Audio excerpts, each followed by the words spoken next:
Thank you guys for tuning in. Welcome to the Perfect Time of the Podcast. My name is Perfect. This is the Perfect Time of the Podcast Studios. Thank you guys for watching. Today I'm bringing you a pretty somber story. Today we're going to be talking about Francis Scott Key Bridge that collapsed overnight in Baltimore, and I'm going to bring you some live footage. Please, parental guidance is advised. Let me bring up my fair use because I want everybody to be forewarned. It's kind of jarring information to see what's happening, but I want to. I grew up in the San Francisco Bay Area where we had the Bay Bridge and we had the Golden Gate Bridge, and I remember during the earthquake when the bridge collapsed. This was like very like traumatic. Also, recently we had the bridge replaced. So after the bridge collapsed, it needed to be replaced. And during that replacement, there was a sharp turn. I was commuting to the Bay Area at that time from Solano County every day. I drove on that bridge, much like my parents before me, and there was a sharp turn that people didn't know because it wasn't indicated. It was a delivery driver who couldn't make the turn. He drove off. He fell off the bridge. So that was very sad. My prayers are with him. I think I was on the bridge at the same time that it happened. I just missed this accident. So my prayers are with Baltimore. Baltimore is like akin to the San Francisco Bay Area. It's a water city. You know, you got a lot of longshoremen. You have a lot of black. There's a young black mayor. So I have a lot of affinity for Baltimore, Maryland, for the people, the politics in the city. So our prayers are with Baltimore. So I'm not gonna hold you. Let's get to the story. Let's get to the video. Let's get to the footage.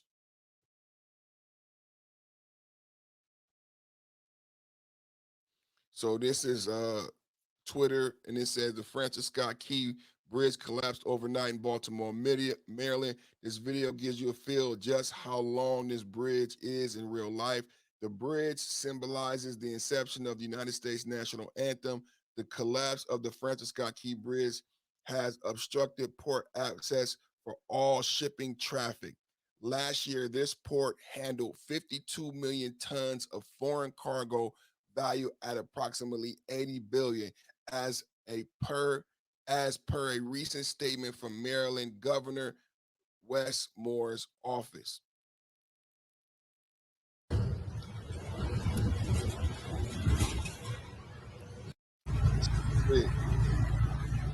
We going over this scary bridge in Baltimore. What's this bridge called?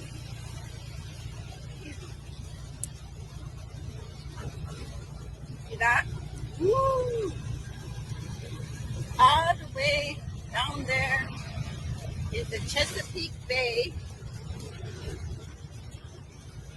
otherwise known in our houses the Chesapeake Bay. And then when you're coming down, it's like you can feel it. Roller coaster. Because the bridge hasn't been retrofitted in so long. If you notice uh, the the the way the truck is bouncing up and down is not in a normal fashion. It's because the bridge hasn't been retrofitted for so long. This was true in the San Francisco Bay Area. It's not just true in San Francisco where we knew we had to replace the bridge when the bridge collapsed. It's true in most major cities that our freeways, highways, and byways haven't been retrofitted since the 1950s when they were built. This bridge is another indication of that. So this is a video of the bridge before it collapsed. Let's take a look at footage of the bridge and the collapse.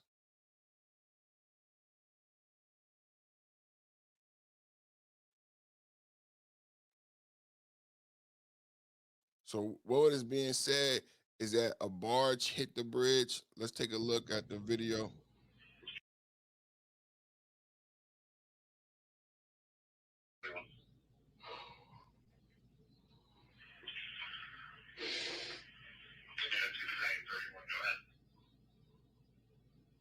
Yes, sir. Our agents from the arrive over here before the FDA headquarters. R62 is around your location now. I think you just arrived. You can liaison with him.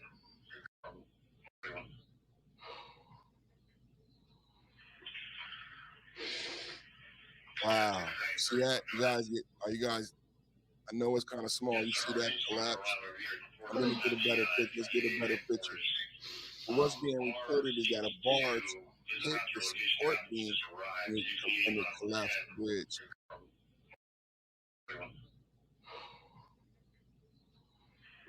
Horrible. We're gonna pray. Our prayers are with Baltimore.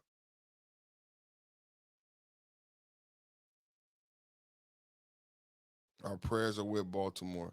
Let's see. That's the bridge before the collapse.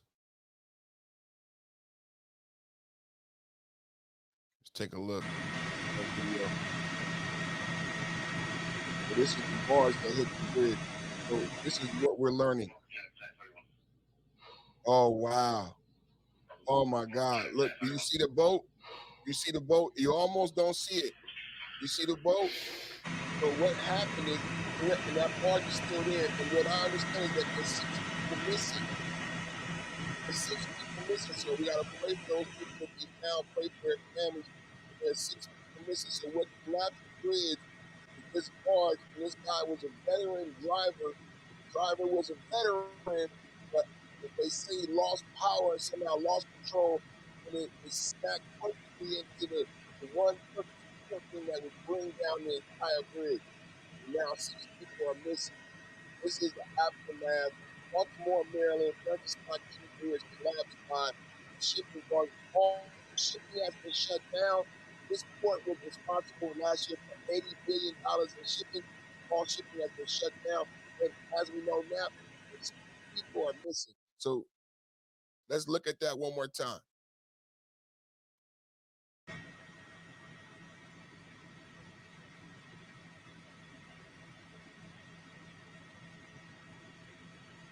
Like I said, that's the barge. Now this is the actual event. Oh my God, pray for them. So the bar, if you look again, the barge is hitting that support beam. That barge is still there. 6 men on that barge are missing. There's the barge that actually brought down the bridge. It's still there. And there's a rescue search occurring right now as we speak. We're going to go to Baltimore Fire Chief to get an update on the rescue right now. The podcast that you guys are tuning in. Baltimore, Maryland, multiple tragedy. Our prayers are with you right now. And let's go, everybody. Let's go to Baltimore, Maryland, Mayor and Fire Chief, and let's get an update to what's going on to the missing individuals. And prayers again go out to everybody in the city of Baltimore and the first responders. This is the chief and the mayor, fire chief and the mayor about the details of the people that was missing. Thank you for tuning in. First time podcast, Baltimore, Maryland, Prescott Key Bridge collapsed due to a barge going out of control. Chief of fire and mayor speaking out in an update on the 6 people who are missing after the accident. Good. All right. Hey, good morning. My name is Chief James Wallace. I'm the chief of the Baltimore City Fire Department. I'm joined this morning by our Mayor Brandon Scott, Council President Mosby, Councilwoman Porter, County Executive Johnny Oshevsky, and Baltimore County Fire Chief Joanne Rund. Our brief this morning will be an update on the search and rescue operation that's ongoing at this point. So at approximately 0140 hours this morning, our 911 center dispatched a call to the Baltimore City Fire Department for a report of a water rescue in the Patapsco River in the area of the Key Bridge. As units were responding, they began to receive numerous calls indicating multiple people in the water. At some point during that chain of events of calls, we began to receive indications that a ship may have struck the Key Bridge. We got further information through multiple calls that the Key Bridge, portions of the Key Bridge had actually collapsed. At about 0150 hours, our first unit arrived on scene and reported a complete collapse of the Key Bridge. We were also given information at that time that there were likely multiple people on the bridge at the time of the collapse, and that as a result, multiple people were in the water. We were able to remove 2 people from the water. One individual refused service and refused transport. Essentially, that person was not injured. However, there was another individual that's been transported to a local trauma center that is in very serious condition. At this time, we have multiple air assets from the Maryland State Police, as well as the Baltimore Police Department, as well as multiple Marine assets from around the region, including Baltimore City, Anne Arundel County, Baltimore County, as well as multiple local and state police agencies, National Resources Police, um, BPD Special Ops Unit is in here, Maryland State Police is here. We have multiple resources. We are still very much in an active search and rescue posture at this point, and we will continue to be for some time. We have a large area that we have to search. This includes on the surface of the water, subsurface, as well as on the deck of the ship itself. We believe at this point we may be looking for upwards of 7 individuals. That's the latest information we have. However, what I will say is the information that I'm giving you right now is as of right now. That's what we know right now. This is a very large incident. It involves a very large footprint. Multiple agencies are operating. Therefore, information is subject to change as we get more intel and as our crews work through the morning. Um, Over the next 8 to 12 hours, you can expect to continue to see our air and maritime assets functioning out on the water and in the air above. We need to do damage assessment of the ship itself before we can board that ship. And we need to continue our subsurface search, which is including different types of sonar. We have side scan sonar. We have other sonar capabilities here. We have underwater UAVs that we're working with.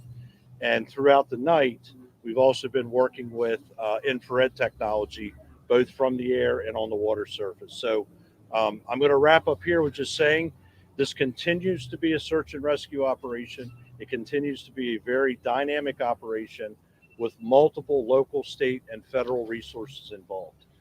With that, I'm going to turn it over to our mayor, Mayor Brandon Scott. Thank you, Chief. Everyone, this is a unthinkable tragedy. We have to first and foremost pray for all of those who are impacted, those families. Pray for our first responders and thank them, all of them working together, city, state, local, to make sure that we are working through this tragedy. This is an ongoing, active research that we're having right now. We're going to continue, as you heard from Chief Wallace, throughout. As long as we have to be doing that, we will do it. But we have to be thinking about the families and people impacted, folks who we have to try to find and save. This is what our focus should be on right now. We're going to continue to work in partnership with every part of government to do everything that we can to get us through the other side of this tragedy. And with that, I'll turn it over to County Executive Olszewski. Dive teams, we will determine what the temperature of the water is. The other issue that we have out there is this water is current influenced. So right now we think the tide is coming back in. That adds a bit of a challenge to us also. We can certainly dive in these conditions, but we have to take a lot of factors into play, right? The fact that there may be trauma involved, they have been in the water an extended period of time, but also remember we're battling darkness. So, it's quite possible that we may have somebody there that we've not seen yet. And as they work closer to the debris field, they'll obviously make those determinations. But we're going to rely on. It's a very tough situation. My prayers are with Baltimore, with the first responders. I want to say thank you. Prayers goes out to all the first responders, to the leadership there in Baltimore, the mayor, the very strong mayor there, the great leadership that they have. I want to say thank you to the great leadership that you have and the great focus and poise that I saw in that interview from the mayor and the leaders of Baltimore puts me a little bit at rest, but I still know this is a very trying time for Baltimore. Prayers with those missing families. Let's see if we can get an update now This is on the spot reporting. This happened 4 in the morning. Let's see if we can get an update as to what's going on this afternoon. Hey, what's going on with shipping? Sal Mercogliano here this morning. So we've had an incident in the port of Baltimore involving the motor vessel Dali outbound from Baltimore. I am just beginning to process the information and take a look at it, but I want to clarify something that I've been seeing that needs to be done. This is the video coming from the port of Baltimore. I'm going to go ahead and live stream it or replay it. This is Dali coming out. Notice the ship just went dark. I'm going to come back here for a second. Go back here a second. Take you back about 10 seconds here. So she would have came off the berth at Dundalk here, and if you play back this video, you'll see that the ship is outbound, turning around the channel, comes off to the comes off of Dundalk right here, goes out the channel, spins around, and is coming out. Now let's be clear. This is obviously the exit out. This is where she wants to come out. Go ahead and play it again. Here she is coming out. You'll see lights along her side. You'll see lights right here. That off to the comes off of Dundalk right here, goes out the channel, spins around. So this is an expert right here. This is a shipping expert who's going to go through this collision and give us some details. Pay attention. I like the way he breaks this down, and I like the way he pointed out how and when the ship lost power and why this may have occurred. Let's listen. You'll see lights along her side. You'll see lights right here. That red light in the back is not her, but she goes dark all of a sudden. So now the ship is dark. You are not having any power on this vessel. The ship has basically dropped the plant. So when I initially heard about this happening, there was a lot of questions about, was this mechanical or was this human? This is obviously a mechanical issue in that they lost power. We're not sure why she lost power. So here she is. She is basically coasting at this point without any control. Now, if she had lost power, does that mean she lost her rudder? Did she lose propulsion? And the vessel was in the channel on the outbound leg. She was coming out, and you see her still kind of moving here very slowly down on the channel. Traffic up on the bridge is moving along, and the ship is just progressing slowly down the channel. So ship's still moving at this time, and then we see the power come back on. So you see the lights come back on. So she is able to get power back on at this moment. Oops, sorry, it's buffering here. So you got power now coming back on. She once again should have propulsion. She should be making way. Now, when you lose power on a ship, it is the worst feeling in the world. Everything goes quiet, goes dark. Now you start seeing black smoke coming out of the port funnel. So she is belching black smoke at this time. You can see it coming out right here. So this indicates obviously an engine problem. Now, what are they doing at this point? They may be backing down at this moment, trying to stop their forward progress. Now, the problem with backing down on a ship is that it is single prop. And what's going to happen is when you try to back down, the ship is going to start careening. It's going to start kind of pitching around. And what happens here, based on the track line that I saw in marine traffic, is the ship starts to go across the channel. She was basically in the middle of the channel, coming out right down in the middle. And now she's careening toward the right side. Notice more black smoke coming out. I saw a helicopter image this morning that showed that the port side anchor had been dropped. So what you would want to do is try to arrest the forward movement of the vessel. The problem with this whole scenario is this. If you start backing down on the ship, it's going to start twisting. If you just kept the ship going, stop the propeller, and use the rudder, you would have some control. But now the vessel is starting to veer out of the channel. And this is what we see. The ship starts crossing from the north side of the channel to the south side of the channel, and then eventually out of the channel entirely.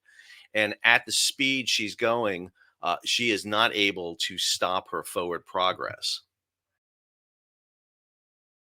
So that's a very interesting assessment. Said, number one, that there were options that the captain could have taken. The captain did not have to reverse and drop anchor. The captain could have continued to go straight. The captain was in the middle going toward the proper exit point when the captain lost power. The captain lost power and made the captain lost power and took attempts to make a correction for losing power. According to this expert's assessment, the correction measures that the captain took were the wrong measures and caused the boat to careen to the right out of the middle of the channel completely, and then hit the bridge. Let's continue to listen. Wow, wow. I'm so happy that we're able to find this video and I'm able to present this unique expert perspective on this issue.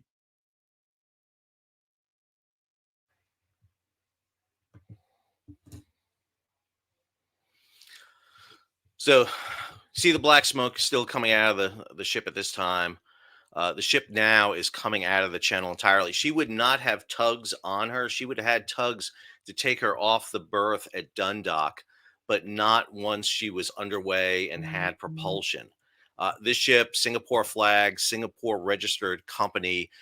Dali is one of these ships Y'all that catch that? basically is Y'all leased catch by the that? larger Real quick. operating He said companies. So he we're would not not have exactly sure tugs. whose route she was He on, would not have what company tugs she on was her. servicing. She was out of Baltimore heading to Colombo. So He said she would not have tugs on her.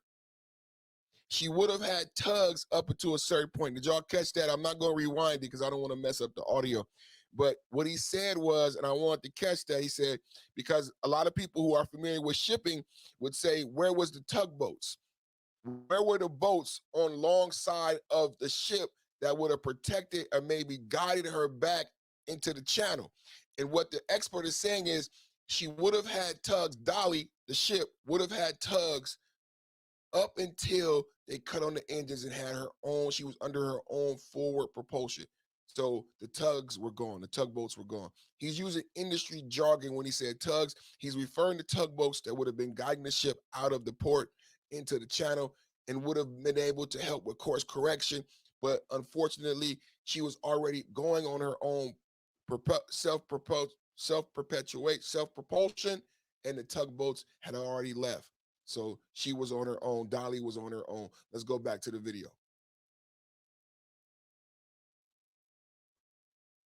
she was heading down to the Panama Canal and she was going to be heading across the Pacific. At this point, she is heading right for the pylons. And understand, once you take out a pylon on a bridge, that's it. These bridges are designed to rest on top of that pylon. She's going to sideswipe it. This is going to be the worst kind of bridge disaster in the United States since Tampa back in the 1980s. And even if you drop the anchors, which we know she drops the port anchor, according looking at the image from helicopters, the port anchor was not just dropped, but it was angling aft, meaning that it dragged. But at any sort of speed, it's not going to stop the vessel. She would have dropped. I'm not sure if she dropped the starboard anchor. That's her hitting right there. You can see the big splash as she hits the piling right there. There are barriers around the pilings, but not enough, and that will cause the collapse and just the horror of this event taking place here. And that is the tragedy right there. So So even if she dropped anchor, so a lot of people going to be having speculations in the barbershop doing Monday morning quarterbacking. I'm glad I was able to present you guys with an expert. So when you have your conversations about this bridge collapse, you have a little bit nuance, a little bit more context to have a conversation, because he's saying that even if she would have dropped anchor, that's not going to stop a ship of this size. So thank you guys for watching Perfect Timing Podcast. Our prayers are with Baltimore. What's the name of this guy's channel? This is great. This is what's going on with shipping. Thank you for the details for what's going on with shipping. Make sure y'all check him out. Subscribe to his channel, support the channel. I like to make sure we support all YouTubers who help us get past this thing. But again, we're reporting that the Francis Scott Key Bridge collapsed overnight. It was hit by out of power shipping barge who tried to do a course correction, but unfortunately, that did not work out as planned for the captain, and they hit a pylon and collapsed the bridge. To further complicate things, there were actually people on the bridge. It's a major throughway in Baltimore, Maryland. There were people on the bridge. 2 people were rescued. There are currently 6 people still missing. We will come back, give you updates.